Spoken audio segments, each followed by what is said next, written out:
В эфире программа «События недели» и я, журналист Белла Кварчия. Здравствуйте. Прошедшая неделя запомнилась рядом важных событий, которые повлияли на информационный фон в стране. Ужесточение действующего законодательства в сфере незаконного оборота наркотических средств. За такую инициативу выступили члены парламентской комиссии по контролю над ситуацией по незаконному обороту наркотических средств и психотропных веществ. Рабочая группа совместно с руководителями силовых ведомств и Генеральной прокуратуры обсудили возможность внесения изменений в Уголовный и Административный кодексы республики. Оппозиция заявила о своих намерениях. В медиаклубе «Апсне Тудей» прошла пресс-конференция членов недавно созданного Союза общественных и политических организаций. Председателем Союза был избран Аслан Бжаня. Пресс-конференция длилась больше 2 часов. Ее участники высказали свою точку зрения о сложившейся общественно-политической ситуации в стране. Специалистами Черноморэнерго системно разрабатываются различные сценарии реагирования на форс-мажорные ситуации в период пиковых нагрузок. График веерных отключений, попавший в сеть, на этой неделе разработан как один из вариантов еще летом прошлого года, сообщила пресс-служба предприятия. Ведутся переговоры по осуществлению перетока из России в Абхазию для компенсации дефицита электроэнергии на период пиковых нагрузок. Госдума России ратифицировала соглашение между Россией и Абхазией о сотрудничестве в области обеспечения лекарственными препаратами и медицинскими изделиями отдельных категорий граждан России, постоянно проживающих в Абхазии. 3 пункта обеспечения лекарственными препаратами льготников уже созданы в Гудауте, Сухуми и Ачимчире. Еще 2 будут открыты в течение 2 недель в Гагре и Тхуарчале. Для обеспечения лекарственными препаратами льготных категорий граждан в год планируется выделять 50 миллионов рублей. В категорию граждан, которых будут обеспечивать лекарственными препаратами, попадают все льготники. Замыкание в электрощите в одном из крыльев Сухумской школы номер 10 привело к возгоранию электрического кабеля. В результате на 2-м этаже здания было сильное задымление, а огонь добрался до чердачного помещения. Немедленное реагирование спасателей позволило локализовать пожар в течение 10 минут. Детей быстро эвакуировали, никто не пострадал. Специалисты МЧС предполагают, что пожар мог возникнуть из-за усилившейся нагрузки на электросети в связи с похолоданием.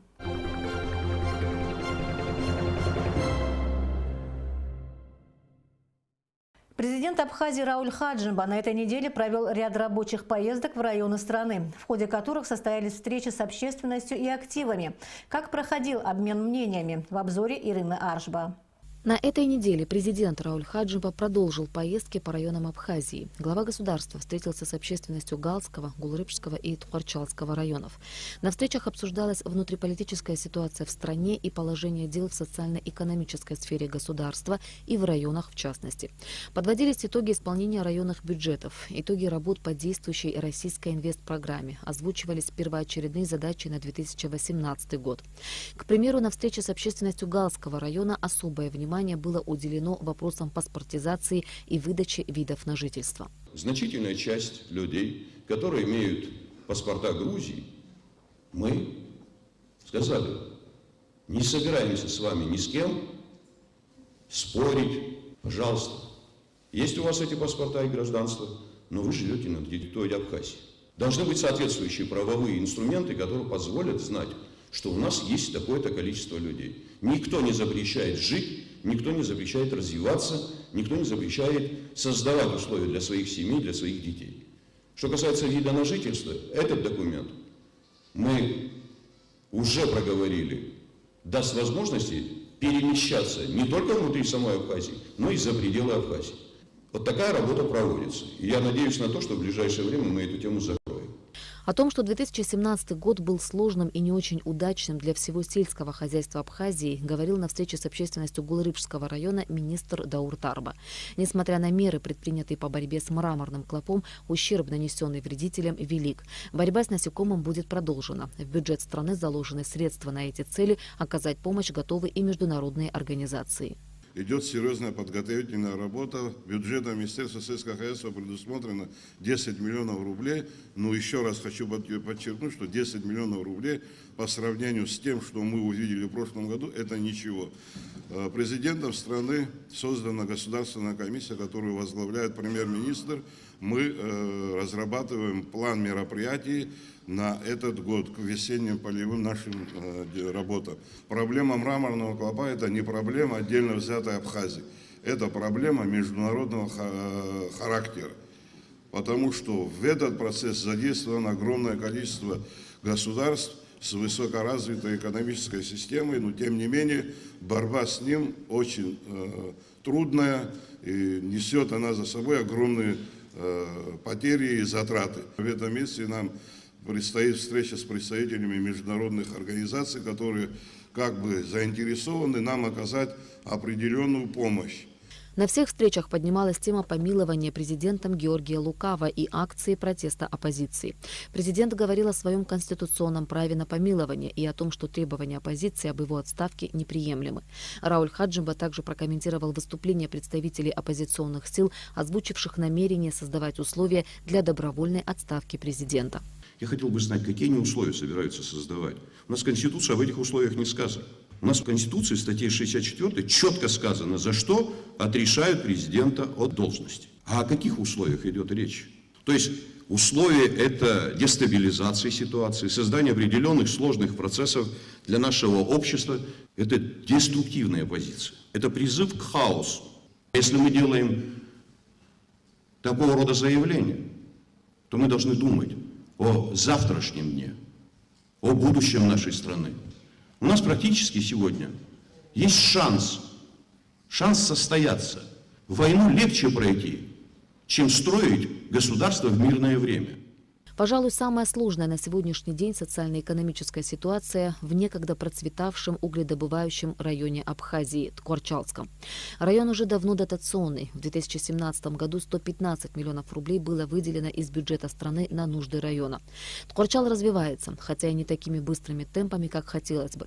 По словам главы района Аиды Чачхалия, предстоит решить еще множество проблем. В их числе ремонт водопроводных сетей, автодорог, замена труб, ремонт фасадов и крыш, зданий, школ и библиотек. Но для этого нужна стабильность, подчеркнула она.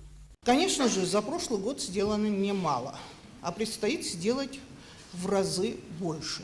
Я думаю, что нам всем вместе и с помощью руководства страны удастся решить хотя бы часть этих проблем уже в этом году.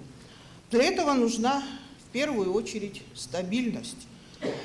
Митинговые страсти, которые начались в первые дни Нового года, не могут способствовать развитию страны. Призываю всех и каждого заняться своим делом. Если каждый на своем месте будет выполнять свою непосредственную работу, я уверена, что результаты у нас будут намного лучше. Рауль Хаджимба, выступая перед общественностью, отметил, что руководство страны хорошо понимает положение ткорчалцев и заверил жителей района, что они не останутся один на один со своими проблемами. Люди хотят, чтобы стали они жить лучше, и жить лучше, чем вчера. Вот те объекты, которые запускаются, да, они создают определенное количество возможностей для людей. Появляются новые рабочие места, но мы понимаем, что этого недостаточно. Мы видим, в каком состоянии находится та же больница, хотя вы говорили о том, что вас перевели, там создали какие-то условия. Это мизер тех возможностей.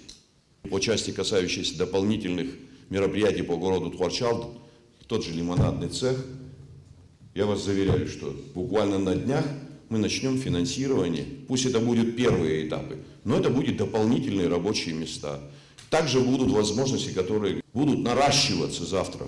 Но решить все это вряд ли удастся быстро.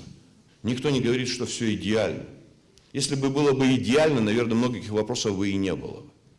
Но там, где идет работа, там будут и недостатки, и положительные моменты.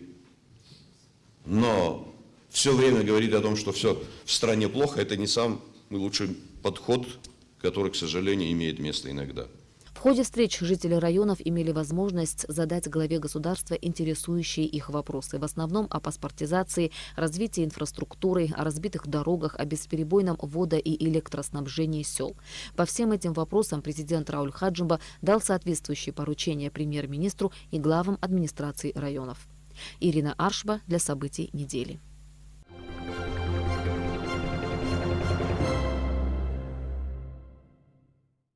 Срок действия внутреннего паспорта гражданина Абхазии старого образца истекает 31 декабря 2019 года, после чего документ будет считаться недействительным. Паспорт гражданина Абхазии нового образца необходимо получить в течение текущего года. Как проходит процесс получения новых внутренних паспортов и с какими проблемами сталкиваются паспортные службы в своей работе, мы обсудим с нашим гостем в студии, начальником паспортного управления МВД Абхазии Эдуардом Манаргия. Здравствуйте, Эдуард Мушневич. Здравствуйте. Я бы хотела перед тем, как мы начнем нашу беседу, посмотреть сюжет, который подготовила на этой неделе Нисфа Аршба как раз по нашей теме. Пожалуйста. Для получения паспорта гражданина Абхазии нового образца у населения в запасе 11 месяцев. Но это не значит, что нужно ждать последнего дня отведенного срока. И даже в случае, если в документе указан 2020 год или даже более поздняя дата, паспорт придется менять. На данный момент документов нового образца выдано около 45 тысяч. Но процесс, который еще недавно шел очень активно, приостановился. Специалисты предполагают, что граждане решили отложить вопрос на более поздний срок. Скажем так, ближе к концу года. У нас паспортное управление есть такая очень просьба к населению во избежание того, чтобы в дальнейшем не было больших очередей и ажиотажа к концу года 2018-го. По мере возможности приходили и в течение года, не дожидаясь окончания срока своих паспортов, по месту проживания и прописки сдавали на обмен. Паспортное управление уже изготовило около 50 тысяч бланков, почти 2000 из них на распечатке. В данный период специалисты паспортных управлений городов и районов республики обрабатывают 3500 паспортов.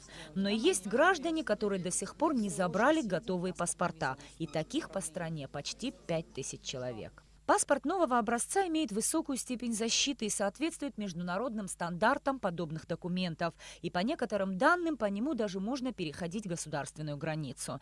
Новый паспорт нужно получить до 31 декабря 2018 года, так как уже с 1 января следующего года ваш основной документ будет считаться недействительным.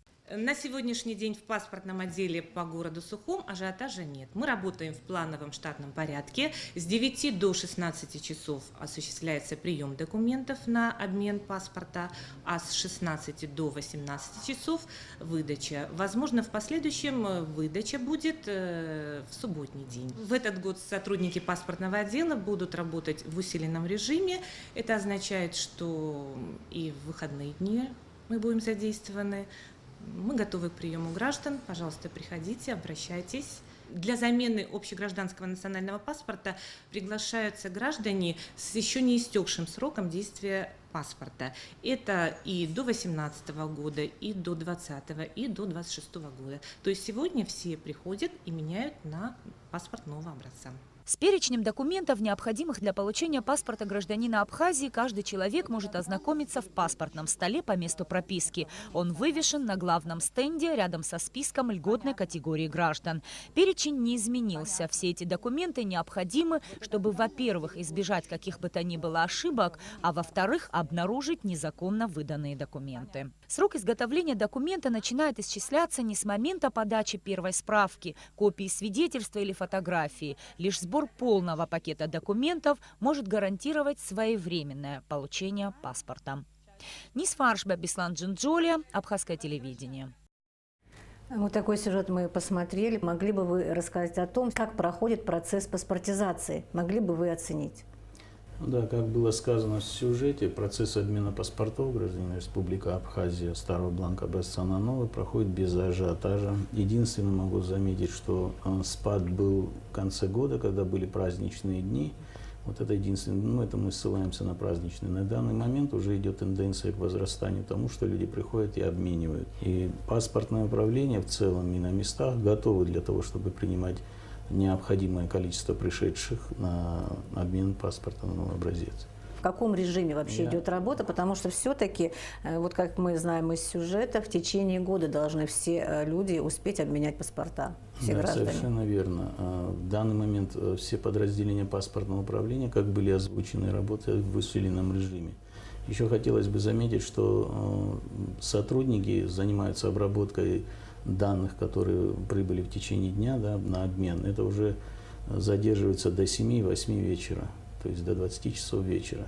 Это инициатива, так скажем, паспортного подразделения, так как мы знаем и значимость тем, чем мы занимаемся, и поэтому все с пониманием к этому относятся. Еще хотел бы заметить, что изначально чуть было сложно в том плане, что проходили процесс обучения на данном оборудовании, также проходила параллельно наладка оборудования. Сейчас все это работает нормально в штатном режиме. Я думаю, если граждане, решившие обменять паспорт гражданина Абхазии старого образца, решат и придут обменивать, как говорится, не дожидаясь окончания срока, мы в этот срок вложимся. И будет произведен обмен старых бланков, национальных бланков на новые образцы. О цифрах, о данных, какие данные у вас есть на сегодняшний день? Достаточно ли бланков вот сейчас на то количество людей, которые обращаются? Скажу так, что те цифры, которые были озвучены, они, естественно, каждый день меняются. Это, скажем, я могу сказать каждый день в том плане, что на распечатке паспортов у нас бывает от 400 до 600 штук в день. Это можно прибавлять к этому числу. Но вот на сегодняшний день принято в производство 56 808 бланков паспортов Республики Абхазия старого образца. Из этого количества распечатано на сегодняшний день 51 050 штук. В производстве находится 2577 штук. И вот хотелось бы заметить, что озвученная цифра в 5000 незабранных бланков паспортов уже имеет тенденцию к снижению до 4500 штук. Это говорит о том, что население отреагировало все-таки на то, что было озвучено в репортаже. Сроки обмена, они остаются такими же до 15 дней. Это у лиц, которых не требуется подтверждение какой-либо информации. И до 30 дней включительно, если возникают какие-то необходимые установления, нахождения и все такое. Но это уже внутренняя наша работа. В целом, бланков паспортов достаточно в большом количестве, поэтому у нас сбоя в этом плане не будет. С чем связано то, что люди обращаются в паспортный стол, а потом не забирают свои паспорта какое-то продолжительное время? Возможно, есть какие-то трудности с перемещением, с приездом, уездом, финансовые трудности. Может, люди заболели, выехали. То есть есть факторов разных. Раз мы затронули финансовый вопрос, то скажите, пожалуйста, во что обмен обходится гражданину? Обмен гражданину обходится где-то 380 рублей. Это бланк стоит. Плата в банке, там, наверное, свои уже какие-то. И больше никаких? Нет, абсолютно. Могли бы вы рассказать о том, какие вопросы чаще всего возникают у специалистов по ходу работы, с чем они сталкиваются? Есть много вопросов, с которыми сталкиваются специалисты. Они докладывают, инспектора докладывают эти вопросы, которые возникают в процессе выдачи обмена паспортов, которые докладываются мне. Мы, естественно, докладываем выше руководству для их дальнейшего решения. Могли бы вы сказать, насколько проста процедура получения паспорта нового образца и сложно ли собрать необходимые для этого документы? Процедура получить новый паспорт, она непроста для тех лиц, которые первично получают. Она упрощена для лиц, которые приходят на обмен. То есть те люди, которые приходят на обмен, у них минимизированный набор. Это свидетельство о рождении, для того, чтобы с точностью инспектор мог написать данные из свидетельства о рождении, так как бывают случаи, что есть ошибки в фамилиях, именах или отчествах. Это первый необходимый такой документ. Также инспектора просят при необходимости домовую книгу, чтобы сразу определить этого человека и прописать его по месту проживания, как по домовой книге. 2 фотографии и оплата бланка. Все. Это для обмена. Вся необходимая информация находится в каждом подразделении паспортного управления, в паспортных отделах, на досках объявлений. Были ли случаи отказа в обмене паспортов? И если да, то соответствует ли это нормам законодательства? В процессе паспортизации на данном моменте, что мы выдали, это 45 380 бланков, из которых, да, есть лица, я даже могу озвучить цифру, это 130 лиц, которым отказано, но строго в рамках закона о гражданстве. И этим лицам даются уведомления в паспортных подразделениях и разъяснительная работа. Надо брать уведомления и обращаться в комиссию по гражданству. Есть в законе о гражданстве такой пункт, что люди, которые родились здесь родились даже в Абхазии, но отсутствовали здесь с 94 по 99 годы, даже по разным причинам, будь то студенты или вот несовершеннолетние, они автоматически как бы лишаются гражданства. Вот с этим вопросом как часто обращаются и что в этой связи делает паспортная служба? Обязана делать паспортная служба? Паспортная служба в любом случае принимает документы данного гражданина, который обратился для обмена. И если таковое есть, ему разъясняют его дальнейшие действия. А об этих проблемах, так скажем, докладывается руководству, информируется и докладывается, по которым будет все равно, в любом случае будут приниматься решения. То есть паспортная служба обращается с этими проблемами в вышестоящие инстанции для разрешения этого вопроса. Да. Какой-то либо обратной информации вы пока еще не располагаете? Нет, пока нет. О лицах неабхазской национальности. Эта проблема всегда как бы муссируется, и в этой связи, конечно, мы бы хотели, чтобы все было ясно и разъяснено, скажем так. В обществе распространяется информация о том, что для лиц неабхазской национальности есть лишние документы, которые они обязаны предоставлять.